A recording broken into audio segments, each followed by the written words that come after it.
સાબરકાંઠા જિલ્લામાં અવિરત વરસાદને પગલે ખેડૂતો અને ગૃહિણીઓની મુશ્કેલીમાં વધારો થયો છે, તો શું છે સમગ્ર અહેવાલ, આવો જોઈએ। સાબરકાંઠામાં અવિરત વરસાદને કારણે ખેડૂતો અને ગૃહિણીઓની વધારો થયો છે। સતત વરસી રહેલ વરસાદને લીધે ભીંડા, ગવાર, દૂધી, રીંગણ અને ચોળી સહિતના શાકભાજીના પાકને ભારે નુકસાન થયું છે। માર્કેટ યાર્ડમાં શાકભાજીની આવક ઘટી અડધાથી પણ ઓછી થઈ છે। હોલસેલ માર્કેટમાં આવક ઓછી થતા તેની અસર રિટેલ માર્કેટ પર પડી છે। પહેલા શાકભાજીના ભાવ ઓછા હતા તો અમે શાકભાજી ખરીદતા ન જતા, હવે શાકભાજીના ભાવ બહુ ઊંચા પડે છે તો અમારે શું કરવાનું? લઈ જવાનું કે નહીં લઈ જવાનું, ખાવાનું કે નહીં ખાવાનું? અત્યારે કઠોળ બનાવવાનું કે શું?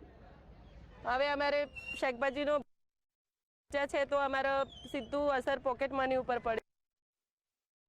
અવિરત વરસાદના કારણે જે શાકભાજીનો હબ કહેવાય તો ખેડૂતોને મોટા પાયે શાકભાજીમાં નુકસાન થયું છે, જેના કારણે શાકભાજીના ભાવ વધ્યા છે।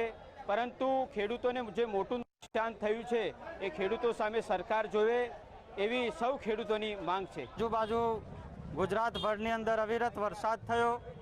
વરસાદના લીધે જે બહારથી શાકભાજી આવતી તે પણ નથી આવી શકતી।